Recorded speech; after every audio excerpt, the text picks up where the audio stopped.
Welcome to Solanki education digital.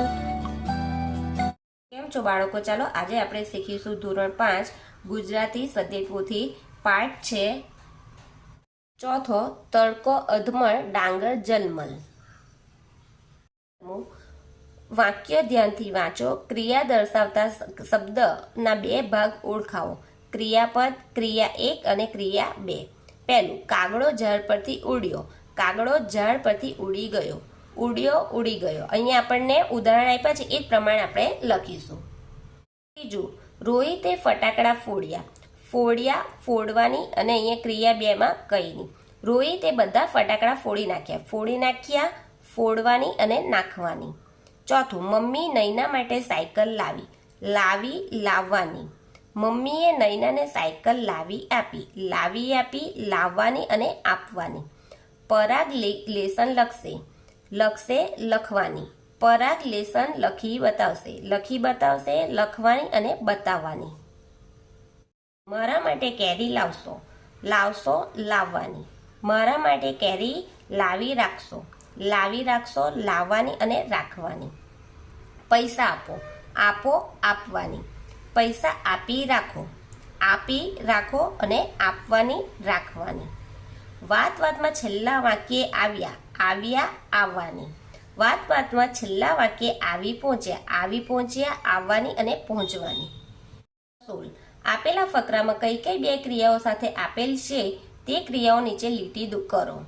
થોડી ક્ષણોમાં ધડ ધડ ધડ એવો અવાજ અહીંયા આવશે. સાંભળવા અને માંડિયા પર લીટી કરીશું. જાણે લાકડાની છત પર સેંકડો સૈનિક કૂચ કરતા હોય એટલે અહીંયા લીટી કરીશું. તેમ કોઈકના ચાલવાના અવાજથી જમીન ધ્રુજવા લાગી એટલે અહીંયા પણ લીટી કરીશું.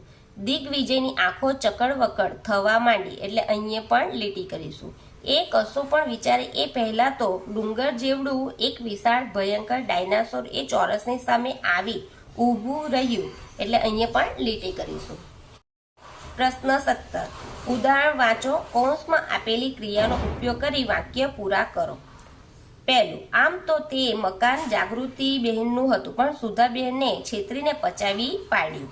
ટીનાનો ભાઈ અચાનક મૃત્યુ પામ્યો. તેમના કુટુંબ પર જાણે આગ તૂટી પડ્યું. મને જવાબ પાક્કો આવડે છે એટલે હું ફટાફટ લખી નાખીશ.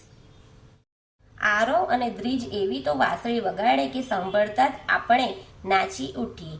પાંચમું, મારી મમ્મીની ઝડપ તો એવી કે કલાકમાં તો 15 માણસની રસોઈ રાંધી કાઢે. ઉદાહરણ પ્રમાણે બંને ક્રિયાનો અર્થ લખો. તે બે ક્રિયાને સંયુક્ત ક્રિયાનો અર્થ જણાવો. અહીંયા ક્રમ આપ્યો છે. ક્રિયા 1 અર્થ અને ક્રિયા 2 અર્થ. સંયુક્ત ક્રિયાનો અર્થ તો પહેલું, ચાટવું, જીભ વડે વસ્તુને ખાવી. ખસવું, ચાટી જવું, આઘાત લાગવું. નાહવું, સ્નાન કરવું. ફેંકવું, પકડવું, ઝાલવું. રાખવું, સંગરવું. પકડવું, નીચે ગબડવું. ભાંગવું, તૂટવું. ધોવું, પાણીથી સાફ કરવું. પીવું, પ્રવાહીને લેવું. પ્રશ્ન 19. ઉપરની સંયુક્ત ક્રિયાનો ઉપયોગ કરીને વાક્ય બનાવો. ધોઈ પીવું. કેટલાક લોકો સરકારના નિયમોને ધોઈ પી જાય છે. પકડી રાખવું. યશની મમ્મીએ તેને ઘણી સમજાવી પણ તે એકની એક વાત પકડી રાખી. ચાટી જવું. કૂતરાએ તેના માલિકને જોઈ દોડીને તેને ચાટવા માંડ્યો. પડી ભાંગવું. કાગડા પાસેથી પૂરી લેવા માટે શિયાળે ઘણા પ્રયત્નો કર્યા પણ છેવટે તે ભાંગી પડ્યું. નાહી નાખવું. વેપારીએ દુકાનદાર પાસેથી ઘણી જ ઉઘરાણી કરી. છેવટે વેપારીના નામનું નાહી નાખ્યું. ડાંગરના ખેતરમાં તડકો કવિતામાં ન આવતું હોય તેના પર છેકો મારો.